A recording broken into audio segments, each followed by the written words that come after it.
सर्वेभ्यो नमो नमः। देववाणी संस्कृत शिक्षा ग्रुप में एक बार पुनः आप सभी का हार्दिक स्वागत है। आज हम अपनी क्लास चल रही है हलंत पुल्लिंग प्रकरण की। तो आज हम जो नया सूत्र है इज्ञान है संप्रसारणम, इसके बारे में अध्ययन करेंगे। तो पहले सूत्र आता है अपने इज्ञान है संप्रसारणम। ये सूत्र कहता है कि जो यण है, यण के स्थान पर जो इक होता है, यण के स्थान पर जो इक होता है वो कैसा होता है? संप्रसारण संज्ञक होता है। क्या होता है वो? संप्रसारण संज्ञक होता है। यानी जो जिस यण के स्थान पर इक होगा ना, तो जो इक होता है उसकी क्या होती है? यण संप्रसारण से संप्रसारण संज्ञा होती है। ठीक है, इस सूत्र का मतलब सीधा सा है कि देखो एक सूत्र यहाँ पे इक के स्थान पर यण करने का सूत्र कौन सा है? इको यण से सूत्र है ना। इक के बाद में अगर एच आ रहा हो तो उसके स्थान पर क्या होता है? यण होता है। लेकिन यहाँ पर अगर जो यण के स्थान पर जिसका इक होता है, ठीक है, तो वो जो इक होता है उसके जितने भी वर्ण होते हैं ई, उ, री, लृ, ये चारों वर्ण कैसे होंगे? संप्रसारण संज्ञक होते हैं। यानी ये सूत्र उस इक की क्या कर देता है? संप्रसारण संज्ञा कर देता है। इसके बाद में सूत्र आता है अपने सूत्र आता है वाह ऊठ। कौन सा सूत्र है? वाह ऊठ। वाह ऊठ सूत्र कहता है कि जो भय संज्ञक जो वाह शब्द है, ठीक है, भय संज्ञक जो वाह है उसके जो वह है उसके साथ कौन सा आदेश करता है? ऊठ आदेश करता है। भय संज्ञक यानी जो वाह है, ये जो वाह है ये कैसा होना चाहिए? भय संज्ञक होना चाहिए, इसकी भय संज्ञा होनी चाहिए। तो इस वाह में स्थित जो वह है, वाह का जो वह है उसके स्थान पर क्या कर देगा? ऊठ आदेश कर देता है। ठीक है, इसके बाद में यह सूत्र आता है संप्रसारणाच्च। कौन सा सूत्र है? संप्रसारणाच्च।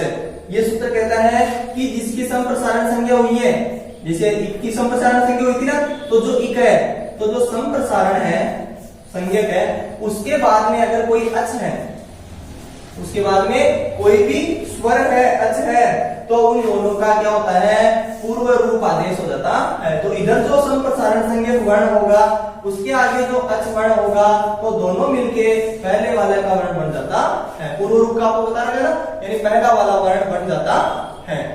इस प्रकार ये तीनों का अर्थ एक बार दोबारा रिपीट कर लेते हैं। इज्ञान है संप्रसारणम, ये सूत्र कहते हैं कि यण के स्थान पर जो इक होता है वो कैसा होता है? संप्रसारण संज्ञक होता है, यानी उसकी संप्रसारण संज्ञा होती है। दूसरा सूत्र है वाह ऊठ। ये कहता है कि जो वाह है वो भय संज्ञक होना चाहिए। अगर वो भय संज्ञक है तो उस वाह का जो वह है उसके स्थान पर ऊठ आदेश होता है।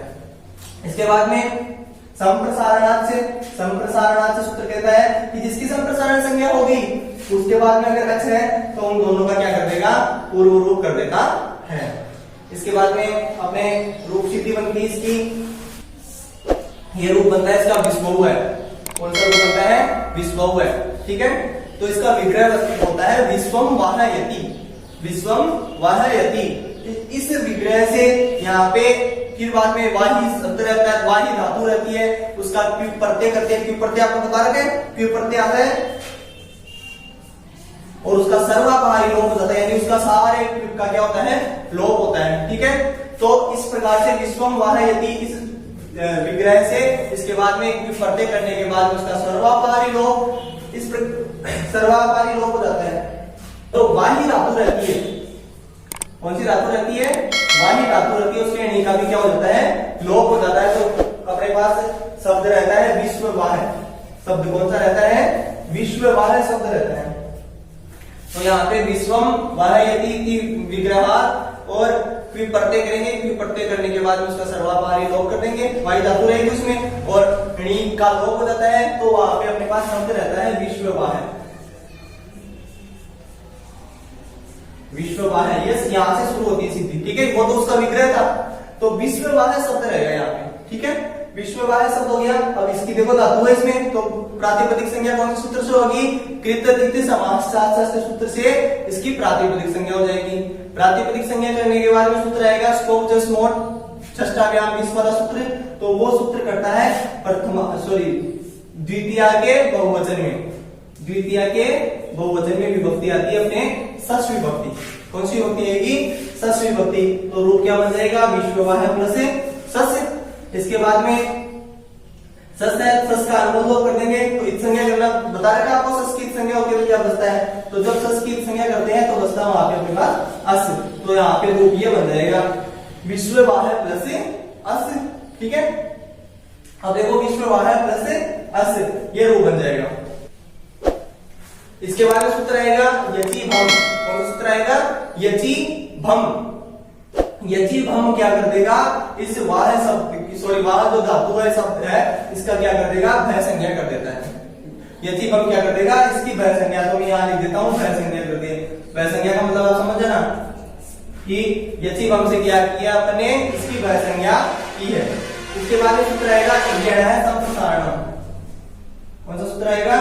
इज्ञण है संप्रसारणम।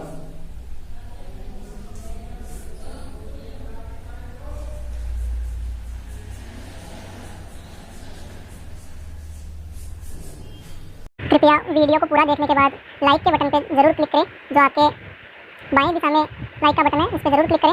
इसके अलावा चैनल को जो अपना ये लोगो है इसके सामने लिख रखा है आपको देववाणी संस्कृत शिक्षा, तो इसको सब्सक्राइब जरूर करें ताकि अन्य वीडियो भी आपको उसका नोटिफिकेशन आपके पास पहुंच जाए, ताकि जो अन्य वीडियो भी क्लास वीडियो आपके पास डाले जाते हैं वो आपको समय पर मिल जाए, उसकी आपको सूचना मिल जाए। तो इज्ञण संप्रसारण क्या कर देगा? इसकी संप्रसारण संज्ञा कर देगा। तो ये क्या कर देगा? संप्रसारण संज्ञा।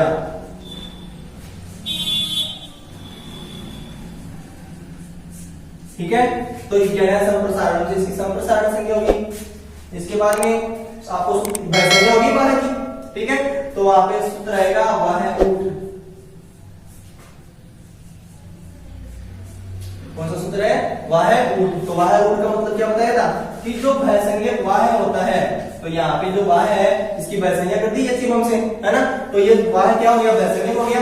तो वाह स्थित जो भय है उसके स्थान पर क्या कर देगा? ऊट आदेश कर देगा। ठीक है, तो वह ऊट सूत्र क्या कर देगा? वह स्थित है। ठीक है, क्योंकि वह तो तीन जगह आ रहा है, यहाँ पे भी वह आ रहा है, वह में भी वह आ रहा है और वह में भी वह आ रहा है, लेकिन किसकी करेगा? तो मैं यहाँ पे लिख ही देता हूं ताकि आपकी कंफ्यूजन नहीं हो। वह स्थित वह स्थाने ऊट आदेश कृते। और यहाँ पे मैं लिख देता हूं अनुबंध लोप। अनुबंध लोप का मतलब ऊट का संज्ञा हो जाएगी। अब अंतिम हलंत वर्ण है तो इससे होगी हलंत सूत्र से। हलंत से इसकी संज्ञा कर देंगे तस्य लोप से क्या हो जाएगा? लोप। तो इसको बोल देंगे अनुबंध लोप करते हैं। अनुबंध लोप का मतलब हो गया देखो विश्ववाह था तो विश्व में, अब वह विश्व तो यहाँ का इधर का तो सही है तो ये लिख दिया मैंने। अब इस वाय के स्थान पर क्या कर दिया? ऊट। ऊट का क्या बचा अपने पास? ऊ। तो इस वाय के स्थान पर तो लिख देंगे ऊ। अब वह हलंत है इसके स्थान पर क्या? तो आ बच जाएगा इसका, तो आगे लिख देंगे आ।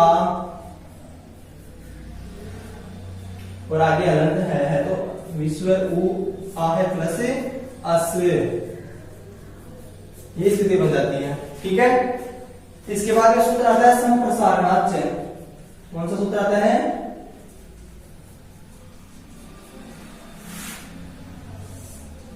संप्रसारणाच्य। ठीक है, अब देखो यहाँ पे जो ये वह था, वह किस में आता है? यह में आता है ना ई उ सॉरी यह वह आया ना, यह वह रहा है तो यहाँ पे यह में आता है वह। और जो उ आता है ई उ री री उ किस में आता है? इक में आता है। तो देखो वह के स्थान पर उ आ रहा है तो यानी उल्टा हो गया इसका, यानी के स्थान पर क्या हो गया? ये इक हो गया। तो जो सूत्र क्या कर रहा था? ये जो सूत्र है वो क्या कर रहा था? संप्रसारण संज्ञा के बाद में, तो यहाँ पे इसकी संप्रसारण संज्ञा होगी ना, ये उल्टा हो गया क्योंकि यानी के स्थान पर अगर इक होता है तो उसकी क्या होती है? संप्रसारण संज्ञा। तो यहाँ पर जो संप्रसारण संज्ञा होगी तो ये संप्रसारण संज्ञा क्या? ठीक है, इसके बाद में क्या होना चाहिए? अच होना चाहिए। तो आ किस में आता है? अच में आता है। तो वहां पर इन दोनों के स्थान पर क्या कर देगा? पूर्व रूप कर देगा। तो उ प्लस आ, उ प्लस आ स्थाने पूर्व रूप का मतलब पहले वाला वर्ण हो जाएगा उ पूर्व रूपे कृते। पूर्व रूप कर दिया। अब देखो मिलाओ इसको, विश्व ये उ और ये आप मिलके दोनों पूर्व रूप हो गया। तो यहाँ पे क्या बन जाएगा? ऊ ही रह जाएगा और आगे है हलंत है, तो ये रूप बन जाएगा विश्व ऊ प्लस है और आगे अस। ठीक है। इसके बाद में सूत्र आता है एते दत्रुत्सु। कौन सा सूत्र आता है? एते दत्रुत्सु। मैं यहाँ पे लिख देता हूं आपके। एते दत्रुत्सु का आपको पूर्व कक्षाओं में बता रखा है। तो ये ऊट आदेश जहां पे भी होता है तो वहां पर क्या कर देता है? वृद्धि करता है। तो सूत्र आएगा यहाँ पे एते दत्रुत्सु।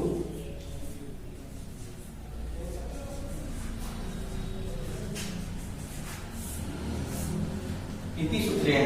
अब देखो जो वह स्थित है,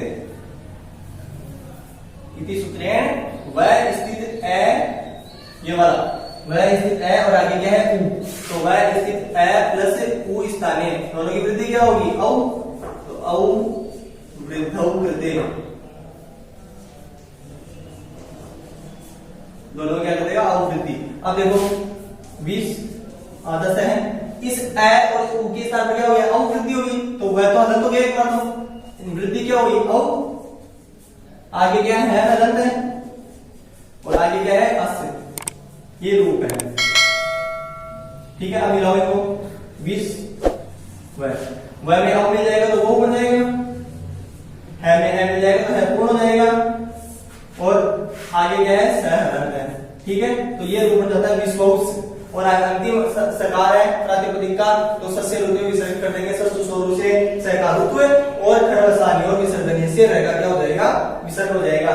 तो इस सहका क्या हो जाएगा? विसर्ग। तो मैं यहाँ पे लिख देता हूं सस्य रुत्व विसर्जनीय।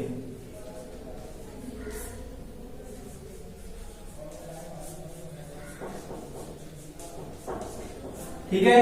अब देखो 20 बहु और है और सहका क्या हो गया? विसर्ग विश्वौ है। और यहाँ पर भी अपने को क्या बनाना था? विश्वौ है। इस प्रकार यह विश्वौ रूप सिद्ध होता है। एक बार पुनः देख लो। विश्वम वह यदि विग्रह करके और पीठ प्रत्यय करके सर्वापारी लोग करके ये रूप बन रहा है विश्व है। इसकी प्रातिपदिक संज्ञा कर देंगे, द्वितीय के बहुवचन में विभक्ति आएगी सस्य, सस का अनुबंध लोग करेंगे बचेगा अस। इसकी भय संज्ञा कर देंगे, भय संज्ञा होगी तो इसके बाद में सूत्र आएगा इज्ञान संप्रसारण। ये वाला सूत्र इज्ञान संप्रसारण यहाँ पे भी आ सकता है। इसके बाद में भी संप्रसारण संज्ञा इज्ञान के स्थान पर ई कहां हुआ है? बाद में हुआ ना। तो पहले यहाँ पे भय संज्ञा हो जाएगी, फिर सूत्र आ सकता है 12 ऊट। क्या आएगा? क्योंकि भय संज्ञा हो गया ना 12, तो 12 ऊट क्या कर देगा? भय स्थाने ऊट आदेश कर दिया, तो वह के स्थान पर ऊट आदेश कर दिया, तो यानी यण के स्थान पर क्या हो गया? इक हो गया। तो फिर इज्ञान संप्रसारण से इसकी जो ऊ है इसकी क्या कर देगा? संप्रसारण संज्ञा। और इसके बाद सूत्र रहेगा संप्रसारणाच्च। तो संप्रसारणाच्च सूत्र है वो क्या करता है कि संप्रसारण के बाद में अगर अच हो तो ये देखो संप्रसारण के बाद में क्या आ रहा है? अच आ रहा है, तो इसके स्थान पर पूर्व रूप कर देता है। ठीक है। पूर्व रूप कर दिया तो सूत्र आता है एते दत्युत्सु। वो अगर ऊट आदेश हुआ है तो वहां पे वृद्धि करता है, तो यहाँ पे ये वृद्धि कर देगा, रूप बन जाएगा विश्वगौस और फिर बाद में सस्य रुत्वे विसर्गे, तो रूप बनता है विश्वौर। ठीक है। इस प्रकार से ये विश्वौर रूप बनता है। तो आप अपने एक बार इसको रिपीट करके वीडियो को देखने के बाद में अपने मन से इसको बनाने की कोशिश करना। फिर भी अगर कोई समस्या आ रही है तो कमेंट बॉक्स में अपने सुझाव या सवाल जो भी आपके समझ में नहीं आ रहा है वो जरूर बताना।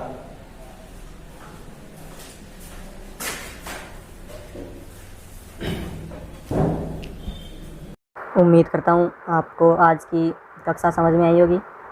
फिर भी कोई समस्या है तो कमेंट बॉक्स में अपने सुझाव ज़रूर दें ताकि आपकी समस्याओं का समाधान हो सके। और वीडियो को अपने विद्यार्थियों सहपाठियों के साथ अधिक से अधिक शेयर करें ताकि अन्य बच्चों को भी लॉकडाउन में घर बैठे अपनी पढ़ाई जारी रखने में फ़ायदा मिल सके। धन्यवाद। जयतु संस्कृतम, जयतु भारतम।